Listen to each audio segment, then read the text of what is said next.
for approximating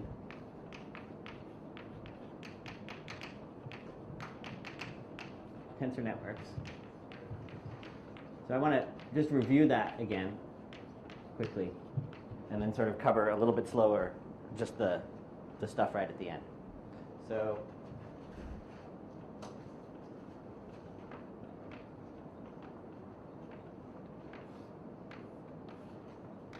we had our, I'm going to try to draw up the same tensor network we had before.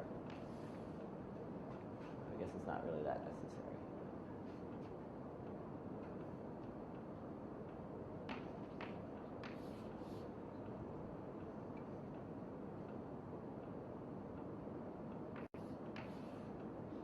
Okay, so again, this is a tensor network. All the tensors are labeled. And so it corresponds, since there are no free edges, it corresponds to a number. And we're trying to design a quantum algorithm for computing that number, or approximating that number. And so we had a notion of a bubbling, which was just a choice of ordering of the vertices. As soon as you make that choice, a bubbling sort of occurs. And so the process was first to pick a bubbling.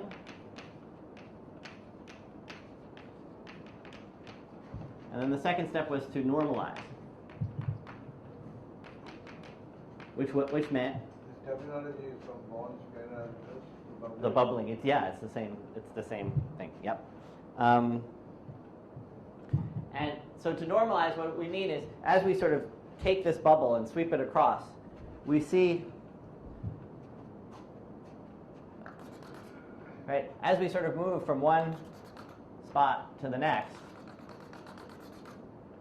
every time we swallow a tensor, as we approach the bubbling, as we approach the tensor, we've already encountered some of the edges. In this case, we haven't encountered any of them. And then by the time we're done, we've counted two. In this one, we've encountered one already, which is this one. And we end up swallowing the next three. And so each of those steps defines, we can interpret the tensor as a linear map, right? In this case, it's a map from C to H tensor H, right? In this case, it's a map from this copy of H to these three copies of H, right? And then as we move down to this one,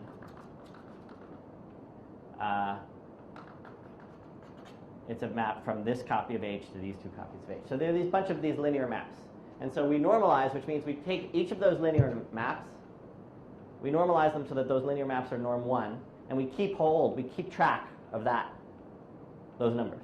Right? So those numbers we multiply to get, or those numbers we just keep track of for now. And so what we left is we replaced this network by a new network where all these operators, when viewed this way, by normalizing them, have norm less than or equal to 1, or norm 1. Okay. Is that clear? That's the second step. So now we're sort of in the right ballpark, and for implementing this on a quantum computer, because at least we're applying norm 1 linear maps at each stage. But of course, a quantum computer only can apply unitaries rather than norm 1 things. Right? And so to do that, we had to sort of expand the system a little bit more, which was for any operator A, we added an extra two-dimensional space and embedded this, and sort of embedded this inside the unitary map.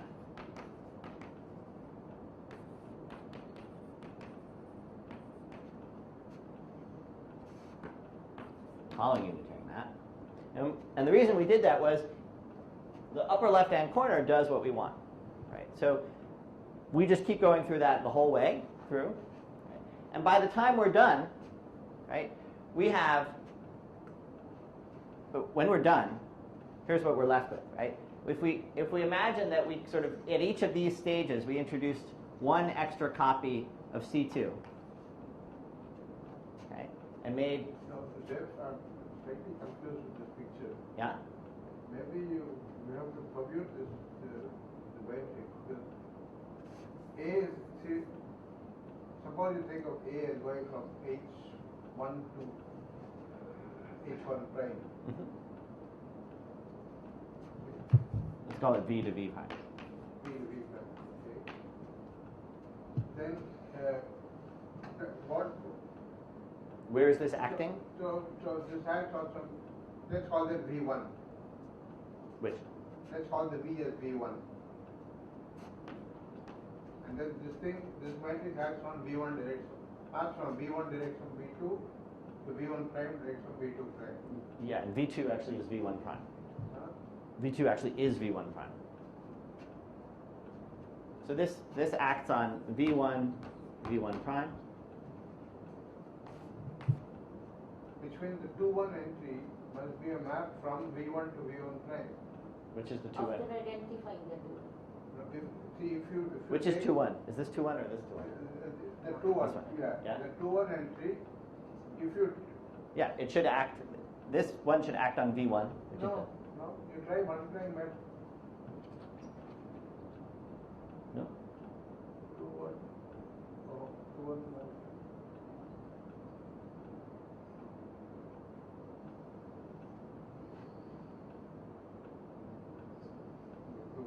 Yeah, it.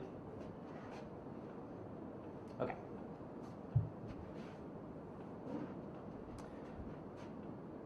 Okay, so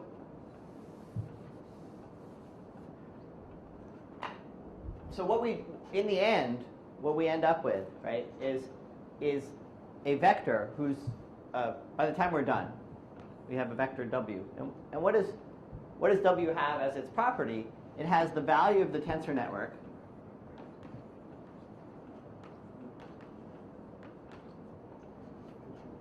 sitting inside so sitting inside the component corresponding to V1 direct sum, or V1 tensor, sorry. That's what I'm saying. Let's do it this way. Is there still confusion? Yes. Okay. If let's say V1 to V2, Mm-hmm. so that we have matrix notation, okay? In general, if you write a matrix Aij, it will go from Vj to Vi. If you Aij must pass Vj into Vi. If you write a matrix, a block matrix whose Ij entry is Aij, what was no, this? you can't have A at the diagonal spot. A can only be at the 2-1 spot. If A goes No, this isn't, you know, this, if you think of it as a matrix, it doesn't, it looks like, right, it's not, it's looking like something like, these aren't, they're not square, right? When I drew this picture, they're not square. That's why you don't V1 to V2. They're two different spaces altogether. Yeah, but so this block is not a square block. That's all right. Oh, okay. It's not a square block. But what I'm saying is, in general, when you write, if the whole matrix is a map from what space to what space, is it from V1 direction V2 to itself? If you have a map from V1 direction V2 to itself, and you write as a matrix Aij, then Aij will map Vj to Vi.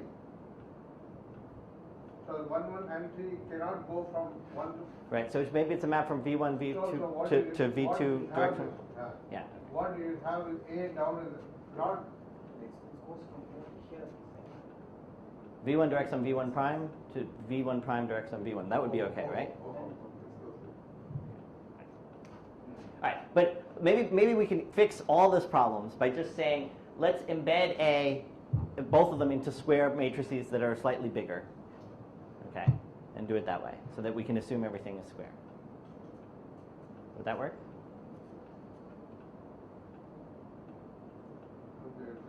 Square. So if we just imagine the two dimensions are the same, then we're okay.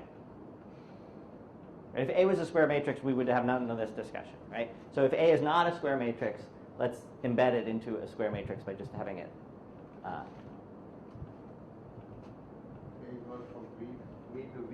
So you have from V direction of V to V direction of V. Okay? Okay.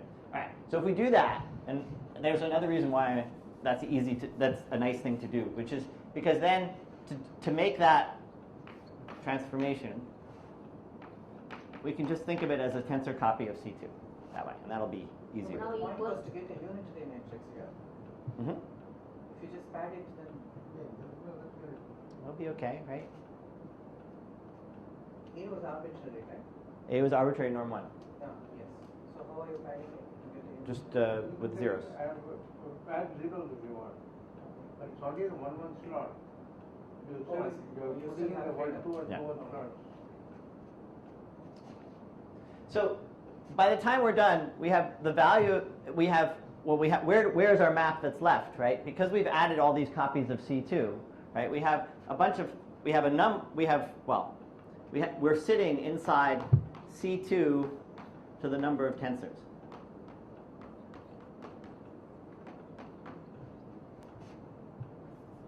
So W is in C2 to the number of tensors. But the important thing is that there's one coordinate of C2 that we wanted, right? What coordinate is that? It's the coordinate corresponding to E0 tensor, E0 tensor, E0 tensor, E0. Because in that coordinate, the value of it is exactly the value of the tensor network.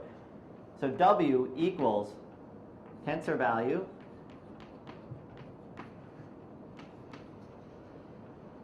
times E0 tensor, E0 tensor, E0, plus other stuff.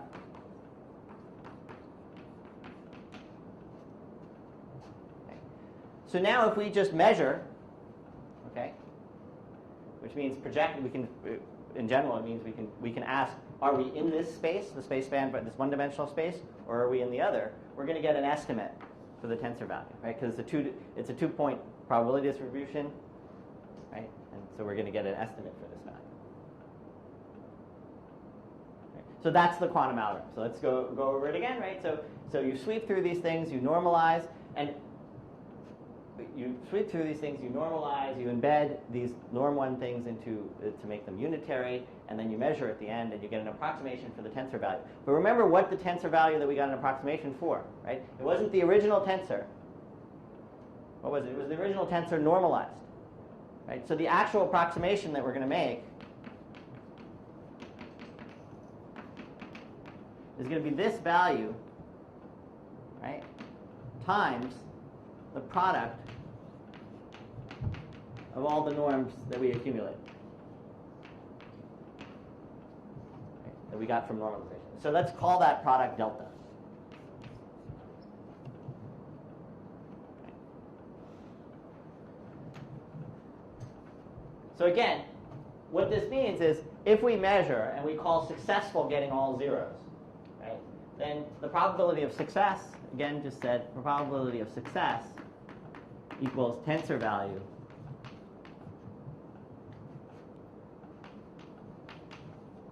divided by delta.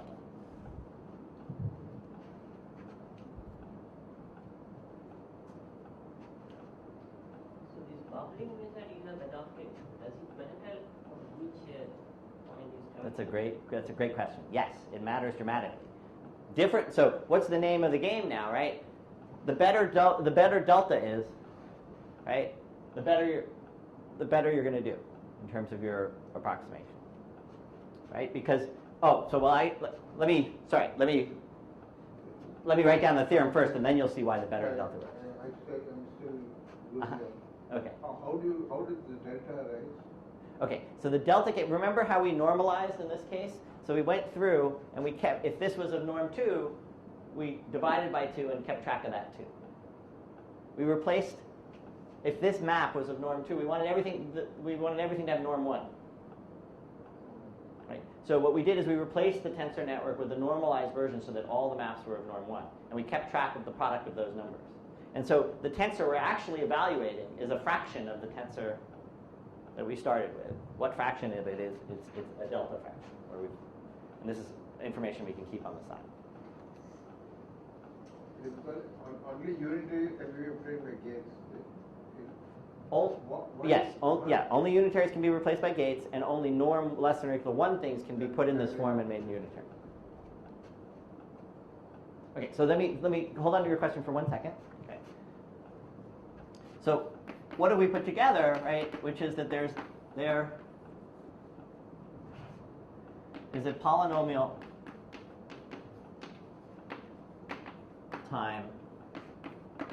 So I guess I should stress, right, that all these steps, there's only n nodes. So this process is only polynomial in n terms of time. There's a polynomial time algorithm, quantum algorithm,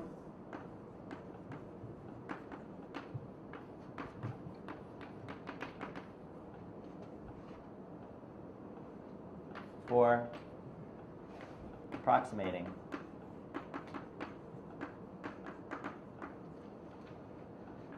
tensor network.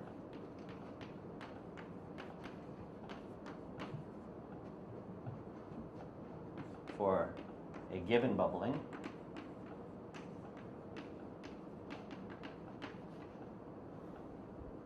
that gives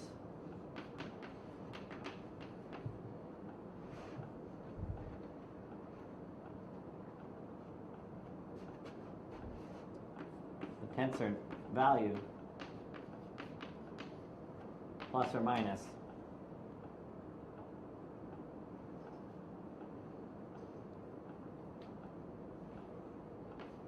delta over polynomial in it.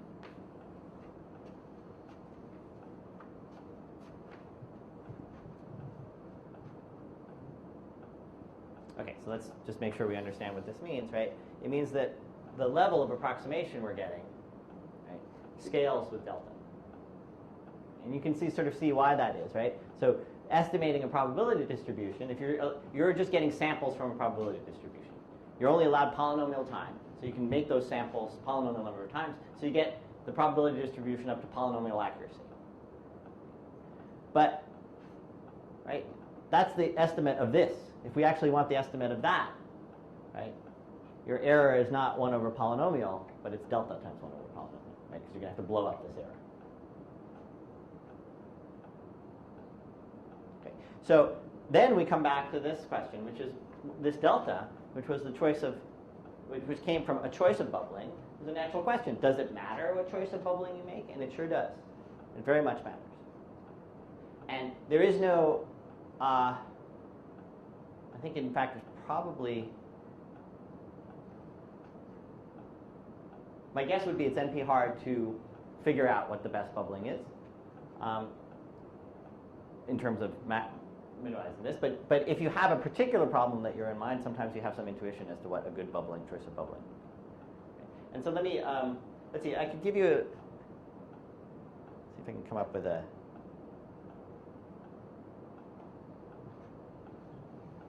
yeah, so let me show you, so let me give you, just to quickly give you a feel for this, let me give you an example. So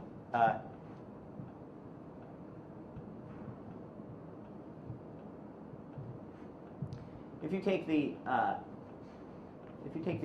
identity tensor, let's say, okay, which would be the tensor that's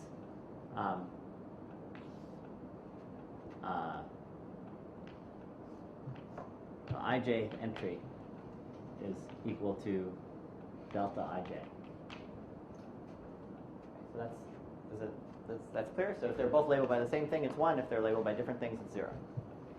So if I build a network out of that, it looks like maybe this.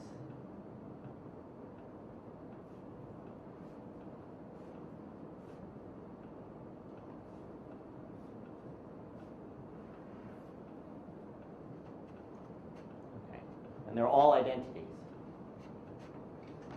Let me show you. Let me show you 2 bubblings that produce very different results. Okay, so as I come in, everything's symmetric, so I have to swallow one of these guys in some way, right? So I swallow it like this. Right? So what is this? Right? What is this map? This is the map that sends. This is a map from C to H tensor H, right? And it sends the number 1 to E00 tensor E0 plus E1 tensor E1.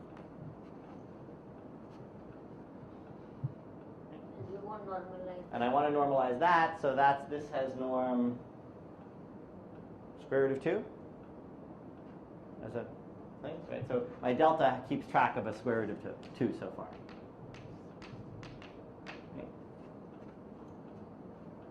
Okay, so now I've swallowed that guy. So now, now there's a nice way that I could go. If I just now swallow the next one over, I'm swallowing the identity tensor, right, from H to H. The identity tensor. This is the map that sends E0 to E0, and E1 to E1. That has norm 1. So I don't have to do anything to it. And now I can move around. Each of these are the same. I have norm 1, norm 1, norm 1, norm 1, norm 1, until I come to the last one. So by the time I'm at the last one, I'm looking like that. Right? So I have times 1 times 1 times 1, etc. And the last one is the map from H tensor H to C. Right? Yeah, because it's a 2 to a 0.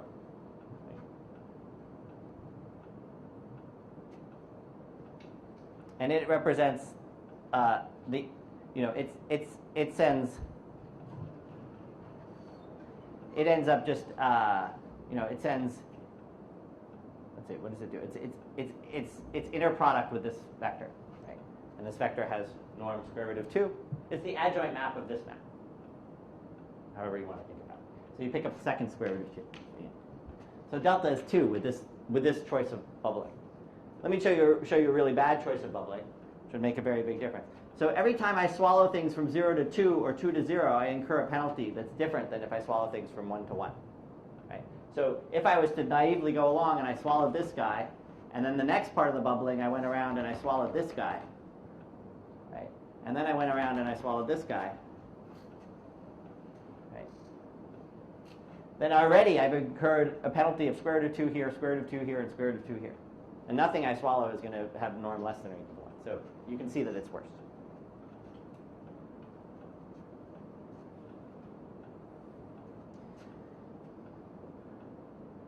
Okay. All right. So that was sort of just an aside to see how these things.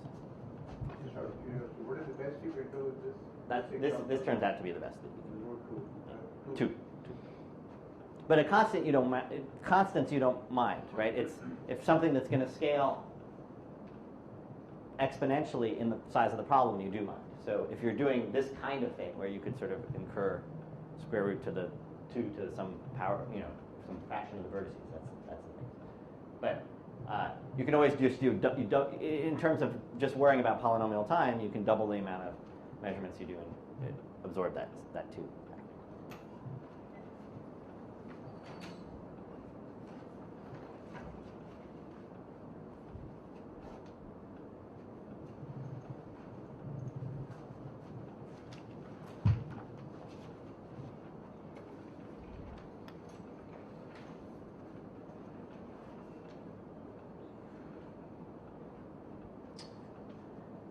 Okay, so on the one hand, we have an algorithm for giving a bubbling order, approximating a tensor network up to this factor.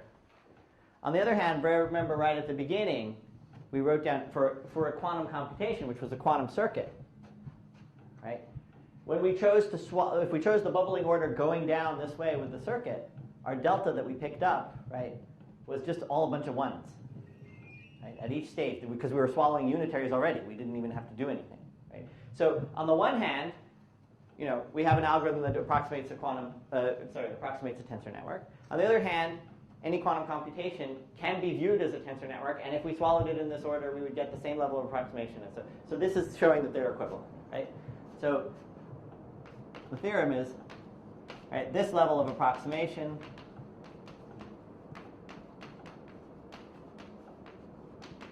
which is this level over here, is equivalent to you can sort of say the model of quantum computation, polynomial equivalent.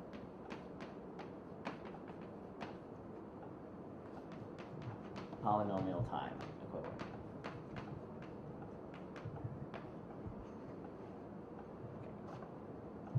So this is the underpinnings of what I started this sort of the whole. So why are we presenting this stuff at all, right? So we're presenting this stuff at all in the context that there's sort of a visual representation of things that is helpful for sort of different things, and we covered some stuff in subfactors. And so now the point is now that quantum computation is the evaluation of tensor networks. We're just going to take that point of view, right? We're just going to say that's what we're interested in, evaluating tensor networks. So the name of the game for algorithms now says design a tensor network to do something, to compute something whose value you're interested in, right? And then you want to design it in such a way so that your delta is as small as possible, and hope that the level of approximation is useful for the kinds of things that you're interested in doing. So where does this get you? Well, here's the first thing it gets you, or a thing that it gets you. So again, I mean, this is just a point of view. We know they're equivalent, so you could have thought about them. You know, you didn't need to know this, but what does this get?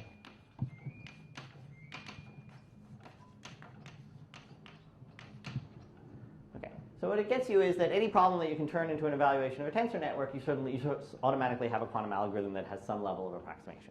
So what kinds of things can you do that for? Well,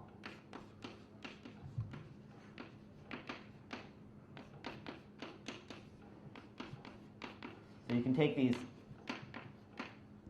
invariants of graphs or braids in this case, and you can, so in terms of approximating the Jones, or looking at the Jones polynomial at certain places, and at certain particular values, you can turn that into a tensor network. And I'll cover at the end, if I have time, this one, because it connects up to subfactors. And from tensor networks, you can turn it into a quantum algorithm, as we just said.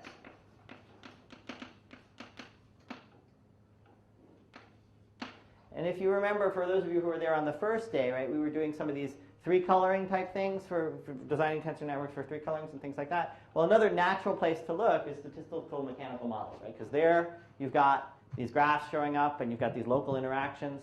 So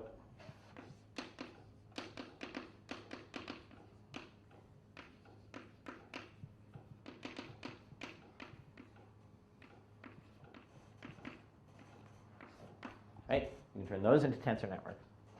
And then the name of the game ends up being, right, which is how good is this approximation, right? So out pops these algorithms. They estimate these values, right? But they estimate these values up to this additive error. Now, for most problems, additive errors is not, what you want is multiplicative error. You want to sort of predict something up to a factor of 1 plus or minus epsilon. Right here, right, it's an additive error. And if delta is too large, right, we've got a problem. But also, if the tensor value is too small, right? If we're trying to compute something exponentially small, but we're only doing it up to polynomial accuracy. I mean, even if delta is just all ones, right? Even if delta is 1, this is only polynomial accuracy, right? And so there's a real legitimate question, which is, so I should put just here, approximation, right? It's a quantum algorithm for approximating. We stress that it's approximation.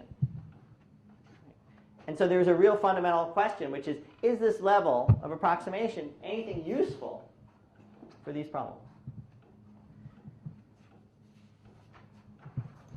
And so the answer is a little bit ambiguous.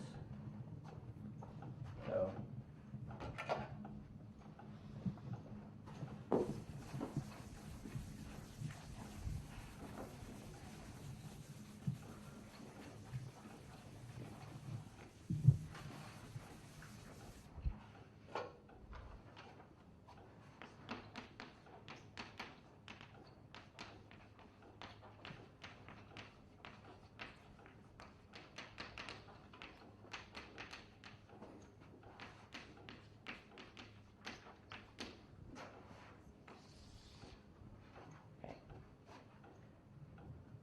So first of all, let's just say, in many cases, it is not what you want.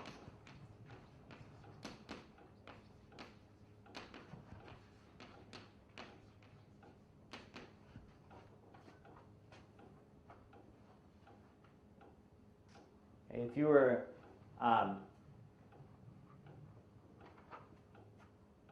let's see, if you were computing the Jones polynomial of a braid where you're at a value that wasn't a root of unity, for instance, that would correspond to evaluating evaluating a picture that would, like, if you just wanted to look at the value for the identity braid.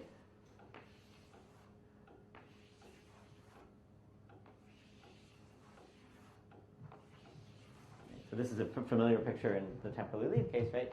If the value of a loop is some number less than 1, then this is an exponentially small number in the. Right? So this is an exponentially small number. We know we'll never get an approximation that good, right? So it's looking a little hopeless, right? If you can't even figure out, if you can't even get a good estimate for the identity braid, why should you, hope for anything decent out of this thing? So on the one hand, that's true. On the other hand, right, you have this equivalence, right? You've got this equivalence in general between evaluating tensor networks and the same as being the power of quantum computation, right? And we understand that there's at least one problem, big significant problem that we know how to do there that we don't know how to do classically. And in particular, if you restrict to these types of problems, but you look at them at the right places for the right values, right, they end up also being complete problems, meaning they capture all of what quantum can do, right? So, but for some classes, it is a complete problem. In other words, for evaluating the Jones polynomial at a root of unity, this is an example. Overall braids, that's the same as doing quantum computation. So in particular, there's some class of braids that correspond to factoring numbers, right? Evaluating the Jones polynomial at some class of braids corresponds to factoring numbers. So it's useful, but it's unclear whether it's useful within the language that people who would be studying Jones polynomials would be interested in, right? So it's not clear that it's useful for for sort of not theoretic kind of questions in that example. And then the third thing is said is that there are certain parameters. The joke is, where do you put the comma, after but or not? What's that? If it is in continuation of 1, then for some classes it is a complex problem. Complete. You say that, but for some classes, leave some classes and it is a complex problem. I see. So, how do you say? Well, it's actually a complete problem, right? For some classes of these problems. What is in relation to the previous sentence and over? Okay, so so the previous sentence says let's look at these things. No, that's okay. I'm only referring to the second sentence. Yeah. And asking you, is it that for some classes it is a complex problem, or is it that leaving some classes Put a comma out after it the is? but. Put a comma after the but. After what? The but. But. Oh, but for some classes. Fine. Because if you put No, comma I after understand. classes, then it is. Yeah. You mean it's excluding only a few classes, right? Yeah. Yeah. Okay. Sorry. Thanks. I did not understand that was the question. But then it And- will be the remaining complement, so it's still okay. What's that? Yeah, but Even if you it put stresses. after I classes, understand. It is the remaining set. It's still okay, but. But this is what I meant to say. Given that both were okay, but this is still what I meant to say. And for certain parameters, at least to my knowledge, we don't know a comparable classical algorithm. Okay, so for certain statistical models, mechanical models, for some clever choices of bubbling, we seem to be getting better approximations than we know how to get classically. But it's still unclear, but the first thing still applies, which is unclear whether that level of approximation is anything useful.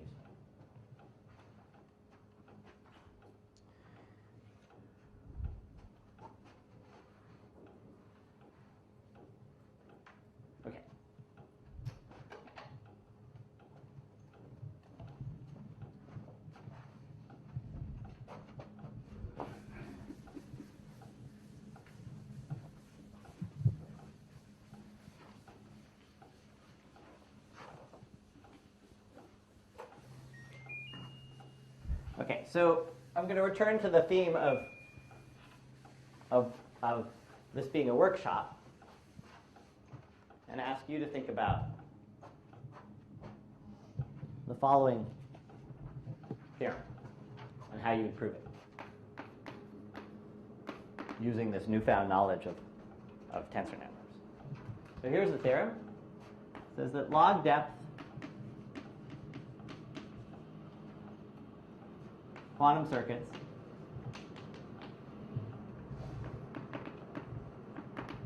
I guess I should say local quantum circuits can be simulated classically.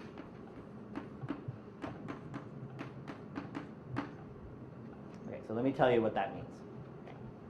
So here's a picture of a log depth quantum circuit. Here's what I mean by a log depth quantum circuit. The circuits are just like we were talking about before. You have unitaries. You can just put unitaries on all the even ones and then follow that up by unitaries on the odd ones. If you wanted to do the most general picture that you could see as a circuit.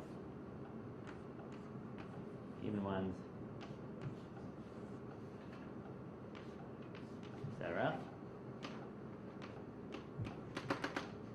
Until you finally measure at the end. And log depth means that the number here is logarithmic in n.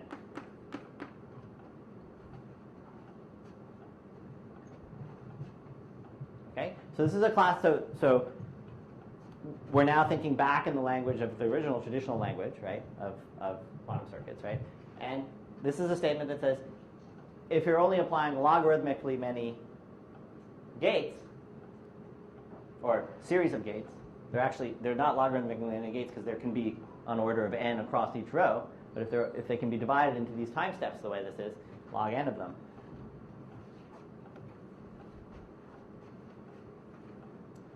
then you will want to be able to simulate this classically. So anyway, so it's kind of an interesting result, right? Because maybe there's some interesting things we can do with log n circuits, knowing this result. But my question to you, how do you prove this? So I'm going to sit around and wait while you guys think about this. Right? But the point is to take the tensor network point of view about this, try to understand why it might be you can simulate. So I'll wait a few minutes to think. Are there any questions about the problem? So can we clarify? So can you read that theorem once again? okay. Low depth. Log depth, local. Local refers to the fact that the unitaries are neighbors. Okay. Quantum circuits. It's long depth or low depth? Log depth. Oh, log depth. Log depth. My handwriting has betrayed me. Can be simulated classically. So what does that mean? You don't need a quantum computer to do it. You can do it on a regular computer in polynomial time. Okay, so you have a regular computer, polynomial time, but I want to do something that a quantum computer So this is could just do. exponential of log is polynomial. That's what we want to use. Yeah.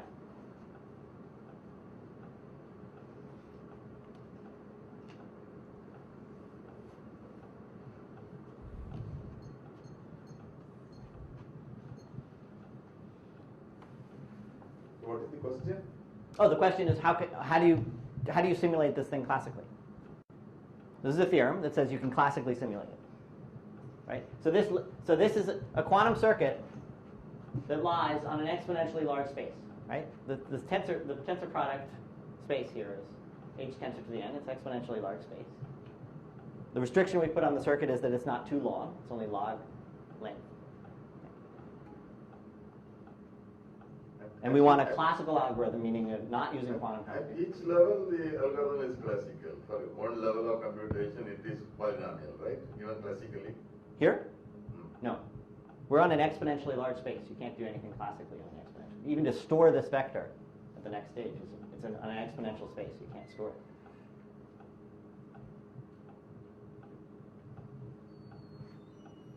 So, okay, yeah, so let's talk about this a little bit more, right? So as we start, with E0, tensor E0, tensor E0, tensor E0, okay, there's only one non-zero coefficient, so we can keep track of that, right? But as we start to maneuver these things, right, by the time we've got to this level, there's no clear way to store the things, because this is a vector on a space that's exponentially big. So if you want to do linear algebra on a space that's exponentially big, just looking up the coefficients I mean, even just storing anything is exponential time. So that's not going to work. You're not going to be able to classically go this way and do this. Right, that's the problem with so if we could do that, right, we could simulate all of quantum computation, because it wouldn't matter how long this was. We could just do each step.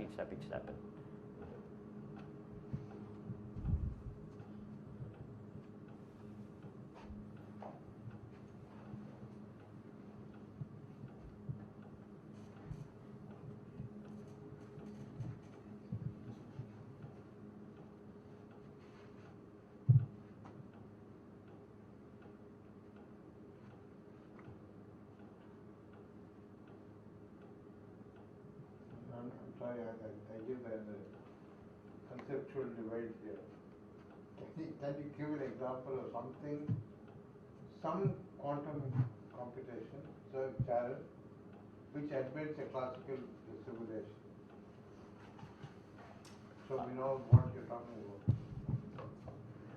about. Well, so if, right, this is just linear algebra on a big space, but the space is too huge.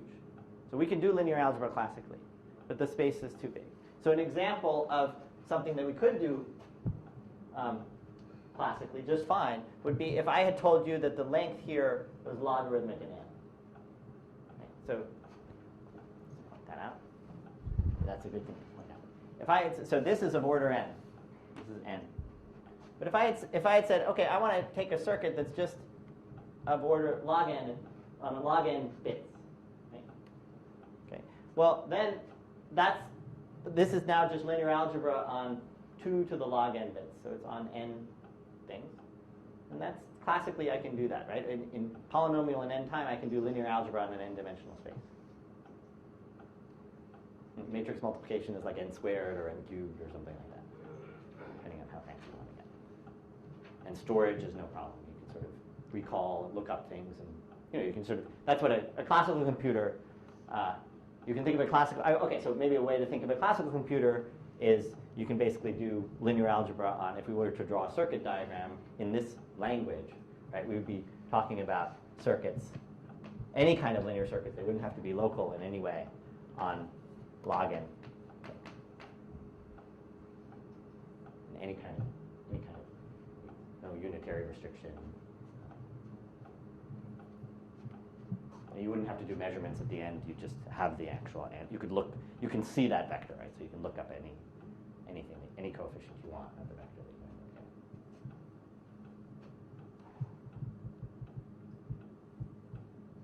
Is that helpful? So it's something like you make this into a tensor network and then read it the other way around rather than log n this way and that way. That's exactly that. Right? So what do we do is, so when we take this tensor network picture, right, how do we turn this into a tensor network? We just make every square a tensor, right? That's all that we do. And so now, once we've done that, and we have this idea that bubbling, we can go in different orders, or we can sort of look at this thing, we can pick it upside down, we can turn it around, right? That's very advantageous, because now let's think about swallowing this stuff across.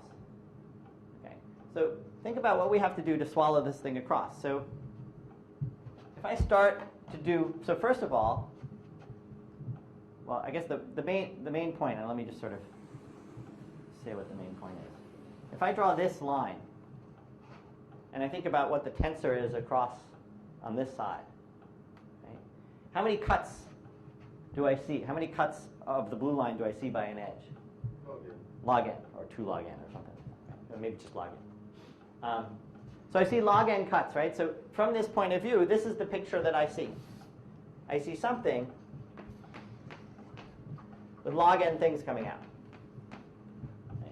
That's a vector. We can think of that as a vector in 2 to the log n space, which is an n space. Okay, so we're happy in n space, right? That's something we can do classically. So that's what we do. Now, if we want to sort of continue, I just flip this guy over and go like this, right? And what am I doing? I think, it's a unitary this way, but it's still a linear map. This is a tensor, right? It's still a linear map from these 2 copies to these 2 copies. It was unitary from these 2 copies to these 2 copies, but it's just some linear map from these 2 copies to these 2 copies. Right? But we're in space where we can do things classically now, right? So any linear map we can apply, right? I tell you the linear map, I tell you the coefficients of it, you just apply it, right? And you apply it here, and now you have a new vector. And you just keep going, right? So you sweep across this thing, and if you know that as long as any of these cuts that you're making only cross on the order of log n lines, then you can keep this thing classical the whole way through. You have the resources to do that. Okay? So that's sort of a very, so here's an example of the kind of thing that the kind of result that you don't see until you start thinking about this stuff geometrically. And there's an interesting, so for those of you who know something about this stuff, I'll just mention as an aside, there's an interesting fact here, which is that the Fourier transform, the sort of quantum Fourier transform, which is fundamental to all these algorithms, these factoring algorithms, is actually a log depth local, or an approximation of it, is actually a log depth local circuit. And so you might start to get really excited and think, okay, well, if that's the heart of the algorithm, then we should be able to do it. But unfortunately, that doesn't work, because the stuff that you do after that mixes everything and can't be parsed into a log depth circuit. But the quantum Fourier transform, which is sort of thought to be kind of fundamentally the quantum thing that's going on, that at least part of the circuit, just taking the Fourier transform of a vector, is something. If you then wanted to do something to that vector that was log depth, then you could do that class. What the Fourier transform is? Log depth, is it? Approximation of it, yeah, is local log depth. It's not n log n. Nope. No, if you do it on a classical machine, you have nothing common. You're talking about classical simulation. Yeah, so sorry, what you're asking? You have only the first Fourier transform algorithm. What is implementable on a classical machine is the first Fourier transform algorithm, which takes n log n time. Yeah. So this is going to take... No, n log n is not this n. I mean, the capital N, 2 power n. 2 power n times, 2 power little n times little n. So it's exponential. Yeah. I don't see, are you saying that quantum Fourier transform can be simulated on a classical machine in... Well, so an algorithm, so not saying that, because to say that would mean that somehow doesn't even make sense, because what we need to finish, right, so to finish this story of a log depth circuit is you can't stop the circuit and just ask for the vector by the time you're done, right? You have to do something to that vector and measure, right? And that's the outcome of the circuit. So what I'm saying is that if you wanted to build into an algorithm, if you want to take the quantum Fourier transform and then measure something local about it, that okay, you so can you're simulate. saying that the depth is log. Yeah, the depth of the quantum Fourier transform, an approximation of it, is log depth. So if you want an algorithm, if you take a quantum algorithm that first does the quantum Fourier transform, right, then does something else that's log depth, and then you could throw in an inverse Fourier transform if you wanted, or whatever, and the output is a quantum. It's a quantum algorithm, so it's sort of a measurement at the end. That can be simulated classically. But the quantum Fourier transform algorithm, is it not depth n? In n? No, that's the thing. It's not. It's an approximation to it can be written with log n depth. Right. So that's the piece. But that doesn't mean you can sort of get a handle. It doesn't mean that you can actually produce the vector that the quantum Fourier transform produces. It just means that you can do whatever measurement you were going to be doing here. You can approximate that. Okay.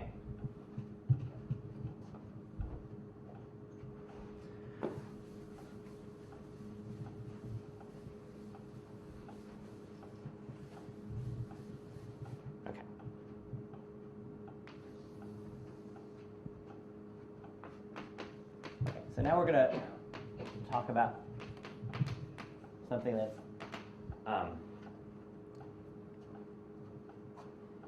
so teleportation is so we're going to talk about teleportation in quantum computation, and then we're going to sort of view it from a tensor network point of view. So teleportation is the following phenomenon in quantum computing, which is if I have a quantum state, so let's see how to say it. Okay, so if I'm over here and Vijay is over there, and I have a 2-bit quantum state, and I want to send it to Vijay, and so I wanted to finish off with Vijay having this state, which he doesn't know. There is a way for us. You also don't know these states. I don't yet know the state. So Vijay and I can collaborate at the beginning.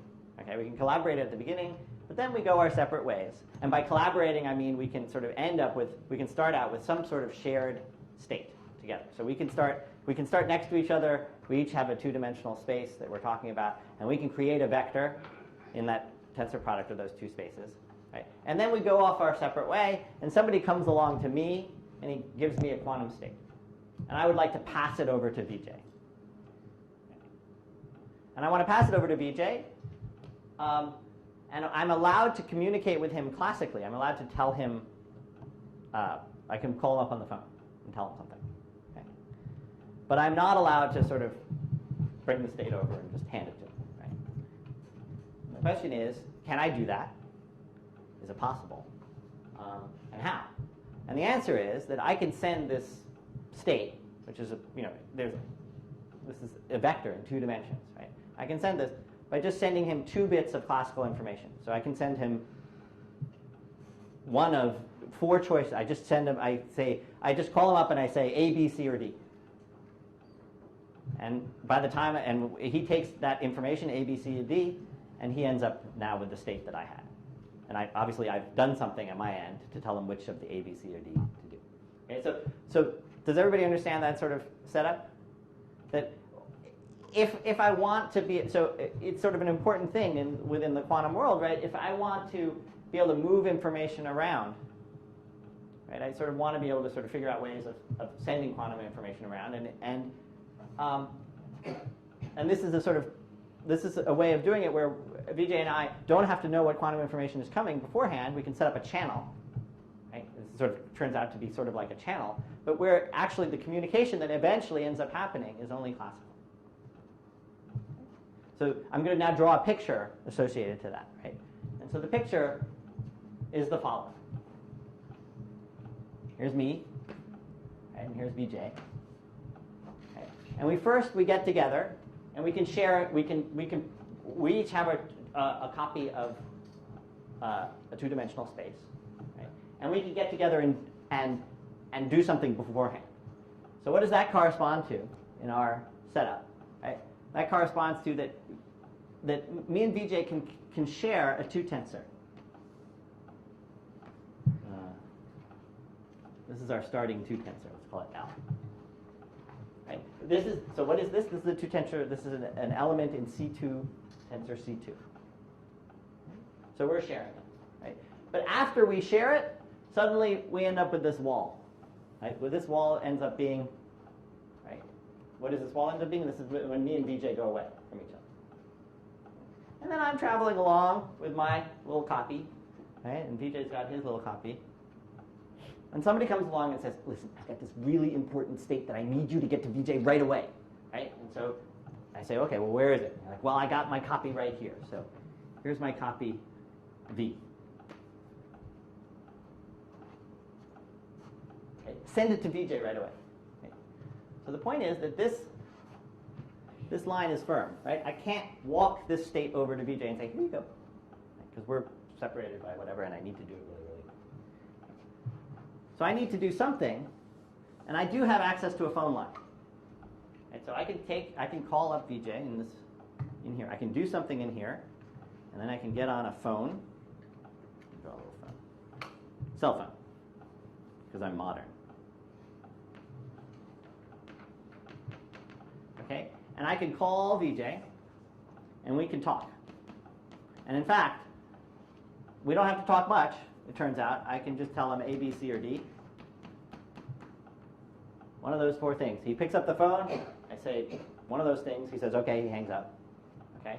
And then by the time we're through, in the end, VJ has D. Okay? So this is what teleportation says is possible. Okay?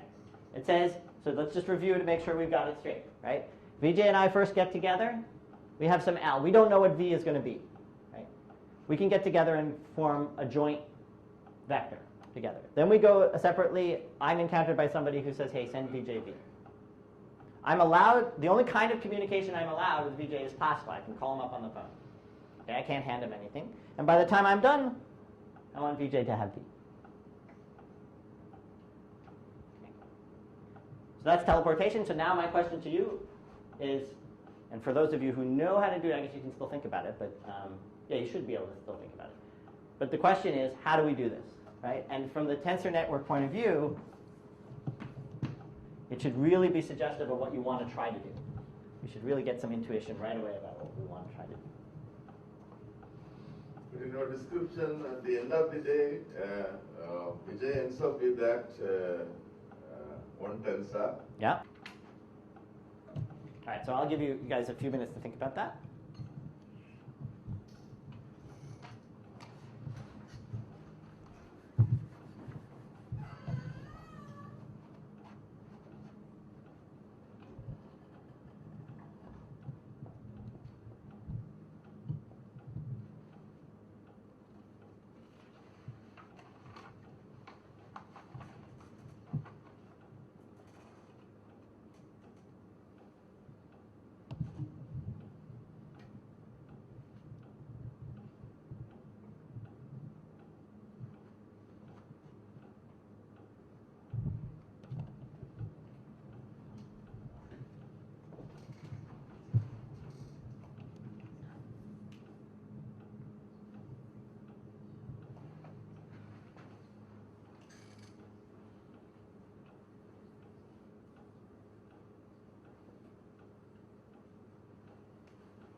I forget, what was your thing for measurement yesterday? What does the tensor picture look like? Yeah, in the tensor picture you had something for measurement. Just at the end.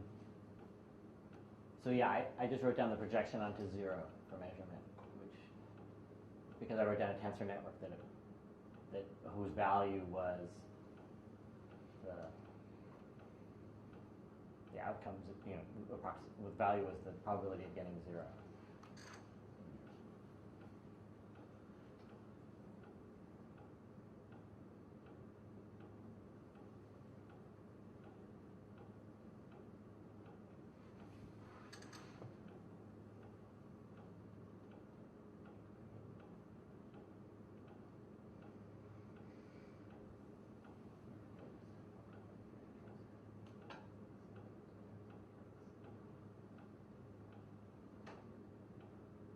Well, it can tell. So that's a good question. So the question was, what is, in terms of tensor networks, what is communicating classical information translate to? And so what it's going to translate to is, I'm going to be telling VJ to do one of 4 things, basically. On his end, he should do one of 4 things. Right? So if we want to sort of analyze further what this means, it must mean that I do something, and based on what I do, I tell VJ to do one of 4 things. And what are the kinds of things that he can do? He can apply unitaries, right? Or he can measure. Whatever things I can do is I can apply unitaries or I can measure. Until I measure, I don't have any reason to be able to, whatever I could have told him, if I haven't measured anything yet on my side, there's nothing I can tell Vijay that I wouldn't have been able to tell him before. I've gained no information. Right? So if we think about it some more, I have to measure. Based on that measurement, I have to tell Vijay basically what to do. And then Vijay does it. If that helps a little bit.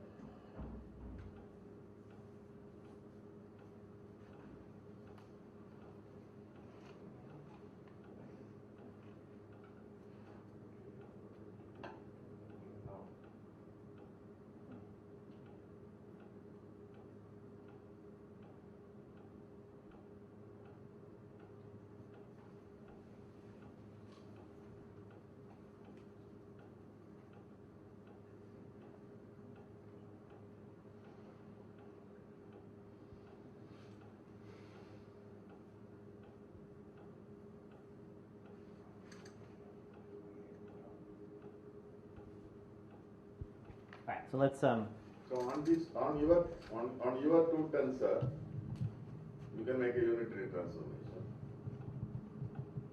on my two tensor, I can make a unitary transformation. That's Unitary true, transformation so that your measurement comes to some standard thing. right? And based on what that And outcome then you could be. measure, Yeah. which means you So evaluate the tensor, and that whether the value is 0 or 1 or 2 or 3, then that you communicate. Right. So that seems to be what sort of, if we just sort of backfill, what I have to do is I have to apply some unitary, measure, right? I get one of 4 outcomes. I send those outcomes to Vijay. Which one happened to Vijay, right? And based on that, he does something over here.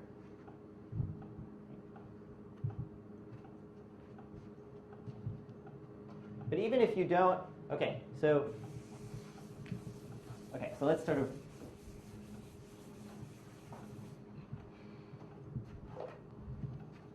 let's just think about this. Let's just look at this one more time.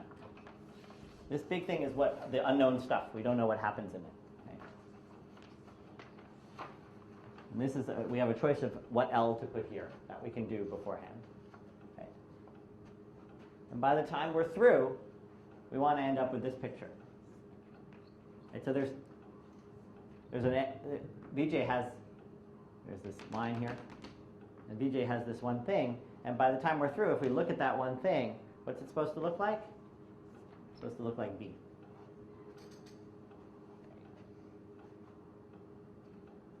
So if I was just drawing a picture in here, what picture should I draw to get V over there?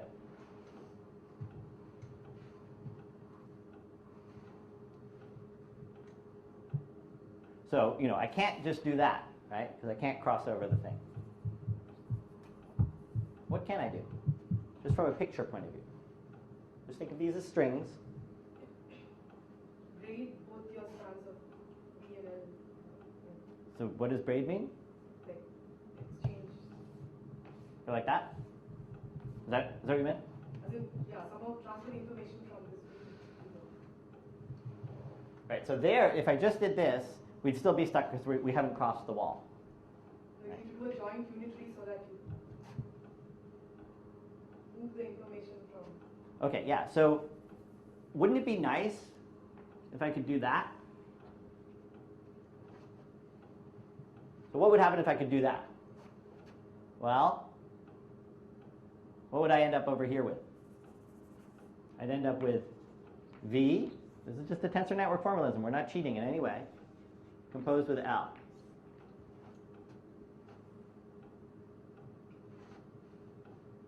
Right?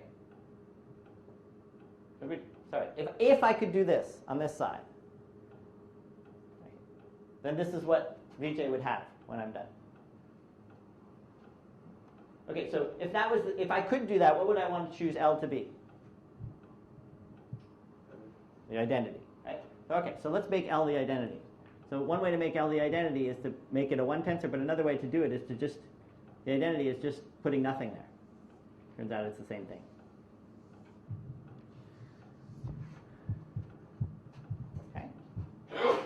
So if I was able to put this picture in and I choose L to be just the identity, this would be great, right? I'd be done. It's perfectly things, right? But I can't do this. Right? But I could choose a measurement. So for the planar algebra people, right? What is this? It's a very familiar picture, right? Right? But what quality does it have in it? In one thing, it's a multiple of a projection. Right? So this is, you can just think of this as a scaled multiple of a projection. So if I chose a basis to measure in, if I chose a basis to measure in where this was the projection, one of the outcomes, if I got this outcome, right? If this was the outcome that I got, this would be the picture that I would end up with. And Vj would have V, without me sending anything. Does that make sense? This is a linear operator, right? If you look at what it is, it's almost a projection, turns out. You can just multiply it together and you get the same thing plus a loop. So if you scale it the right way, it's a projection. Okay, but the trouble is, right, I can't just sort of enforce that the outcome is going to be this. If I could enforce that the outcome was going to be this, that'd be all set. So I need to understand what the other outcomes is, and if I can build, so what's another possible outcome? Well, what if I had a different projection where there was some tensor here, W? Okay. Suppose I was able to get this picture.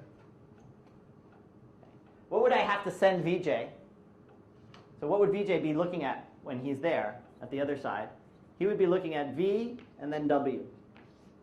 Right? So for him to get V, what would he have to do?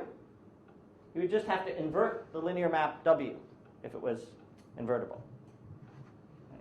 So if it was a unitary map, he would just have to apply U star.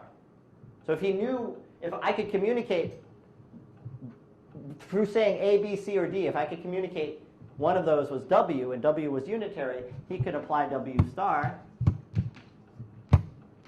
Right? And W star would cancel and he'd have V. Right? So the question then becomes, and so if all my measurements, if all four measurements have this form with different W's here, if I can design something that has this form, right, then I'm all set. Because I would have four different things. I'd just say, hey, look, I'll tell you which one of these comes out. You just apply the inverse of that one there and we're all set. Okay? So now we're looking for, so what are we looking for?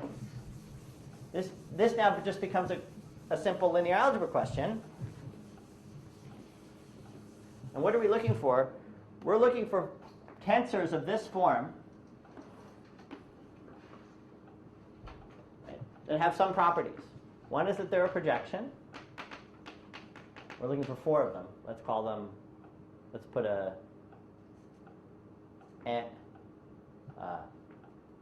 m sub I going from 1 to 4. I need it to be self-adjoint. That's why I'm putting the same m on the top of them. Right? So I'm looking for tensors, right, that are projections when thought. We want this to be a projection. But what else do we want? We want this picture to be unitary. Right? Because if this picture is unitary, Vj can reverse it on the other side. And the third thing that we want is that we want the sum of these four pictures. Right? We want the sum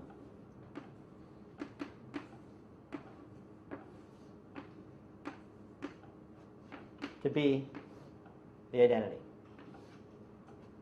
Because that's the condition we need for a measurement. Right? If we can design four guys who sum to the identity, who are projections, then that forms a measurement.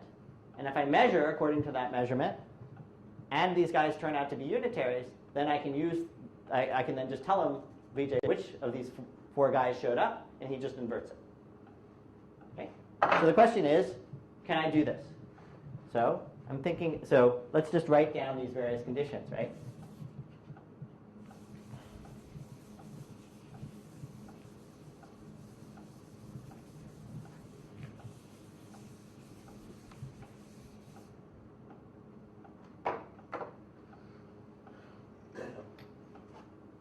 So this one, if I think about it this way, right, it's just a 2 by 2 unitary. Right?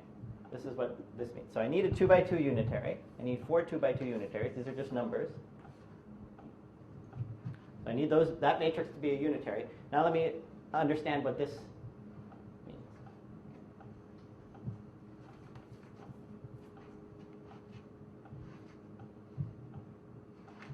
So I need this thing to be a projection. So what does that mean? That means when I multiply it by itself, let me draw it over here. So if I stick two of these guys together,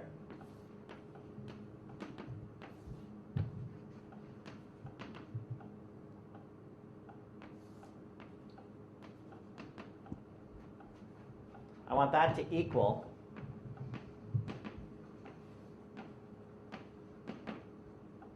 itself, right? Okay, so we can clearly see what condition that imposes, right? That imposes that this is equal to 1. It's a number, right? And it's equal to 1. What number is this? Right? Well, let's interpret this picture by putting a cut here. This is the inner product of mi with mi.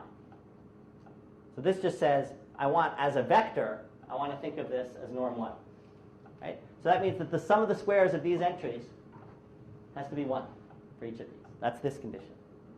Okay? So if I make the sum of the squares of these entries 1, and I make this unitary, I've satisfied these two conditions. And so then the final condition is, how do I get these things to sum up to 1?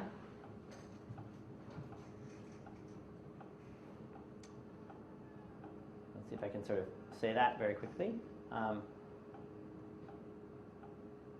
Well, one thing I can do is insist that the two projections are orthogonal to each other. Right? So if every pair of projections are orthogonal to each other, then we've got 4 projections on a 4-dimensional space which are orthogonal to each other. There's no choice but them to be summing up to 1. Right? So if I look at the inner product, so I want mi times mj to be 0 for I not equal to j. So let me write down mi times mj. How is the only way that this thing is going to be 0 is if this quantity is going to be 0. And this is the inner product of mi with mj. So what am I looking for? I'm looking for numbers to put in here so that they're all unitary. And you inner product any two of them when you treat them as numbers. When you treat them as a 4 vector, if you take, they should be orthogonal. So let's try to build such a thing. So we had a candidate for one of them, which was the identity, right, on here. The one candidate was this, right, with nothing here. So let's draw what that's the picture of. So that is the picture of as a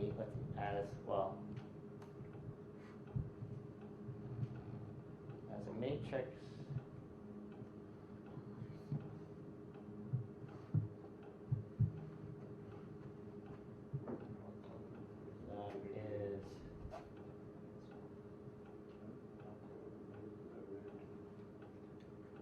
that is sorry for a second. Sorry, something I said that was wrong here. This is when I think about these guys as maps, they're unitaries on a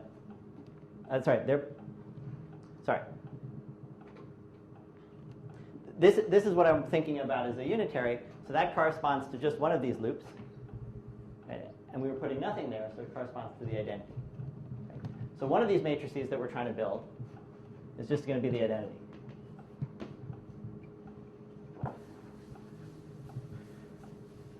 Except we have to normalize it correctly. So it ends up being, 1 over the square root of 2.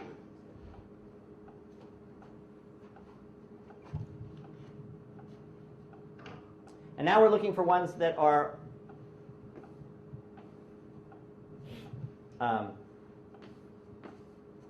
we want orthogonal matrices to these guys. So an obvious candidate would be something like this, right? This has the property that it's a unitary matrix, and then when I take the pointwise inner product, it's orthogonal.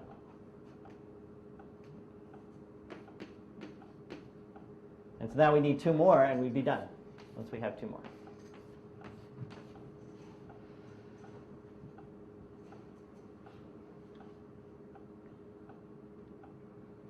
So another choice could be to use this structure to keep it as at 0, 0s. Right? And if we want something whose inner product with here is 0, we want to put whatever we put here, we want to put minus it there. And that automatically has good inner product with this, right, because of this one. And so then we can do one last one, which is this. So this is a collection of 4 matrices that have all the properties that we want, if we scale them correctly. And so we can define, so this will do our job for us. This defines the measurements for us. If we turn these into these projections. And so, what is this 1 over square root of 2? Let's see. So, What about the unit vectors?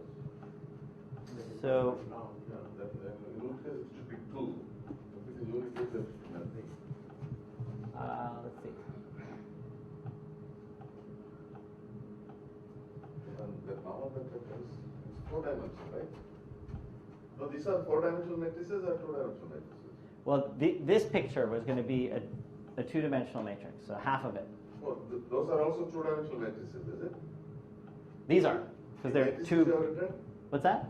Those matrices are 2-dimensional matrices or 4-dimensional? 2. Sorry, these ones Oh, were supposed sorry, to be 2. yeah, I thought they were 4-dimensional. Okay, so versions of these turn out to be important for, let's see, how are we doing on time? Okay, so we're just finishing up.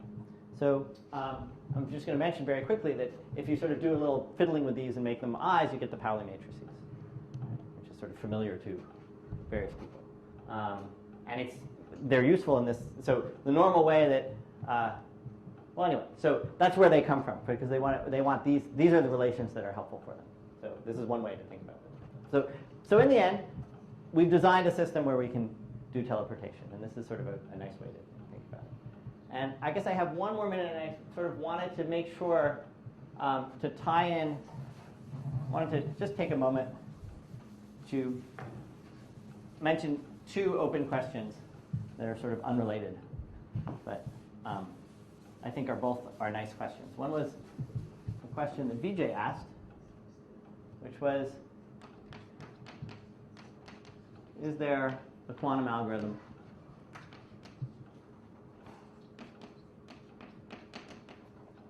for computing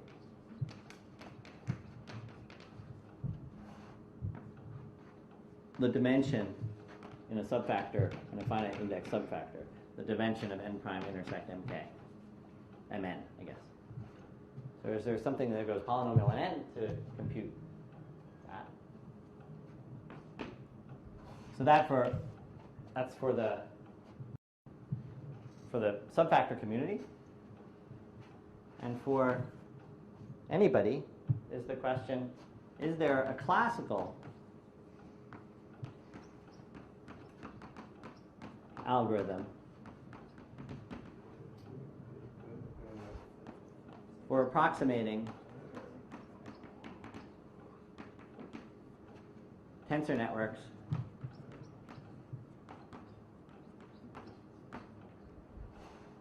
all of whose tensors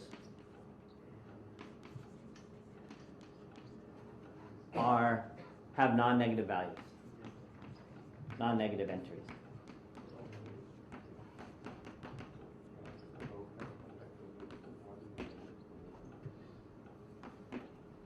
Okay, so let's just to be clear, I want to understand if I have a tensor network, say, and suppose I know that each of these tensors, in this, when I label, no matter what I label things by, each of the tensors spit out non-negative numbers. So everything is positive, or 0. Right? There's no negative. Then is there a classical algorithm for doing this? And the reason to think that there might be, to approximate it at the same level that this quantum algorithm does it. So this would be a sort of class of tensor networks, right? They're sort of smaller class. They'd include, for instance, the ones that we did earlier about sort of writing down a tensor network for counting the number of 3 colorings and the number of those were all tensor networks where the values were either 0 or 1. That's a special class. But here's the intuitive reason that most people would say, yes, surely there is. Okay? So the intuitive reason would be the way quantum seems to work, quantum computation seems to work and has an effective, is it sort of deals, it deals with cancellations. That somehow you're computing something and it kind of handles cancellations well. It's sort of, so if you can get various things to cancel and they end up with some sort of result, that quantum is the way to kind of get at that. And if you have all non-negative entries, this is just a big, this is an exponential sum of numbers, but none of them are negative, right? So there's no cancellations going on. So this doesn't seem like a kind of problem for which a quantum computer would have any advantages. So on the one hand, that suggests that that it should be done classically. On the other hand, I don't know of a way to get the kind of approximation that you can get. And it would be a really interesting thing. I think from my perspective, it would be a very interesting question to know the answer to. All right, so we'll stop there.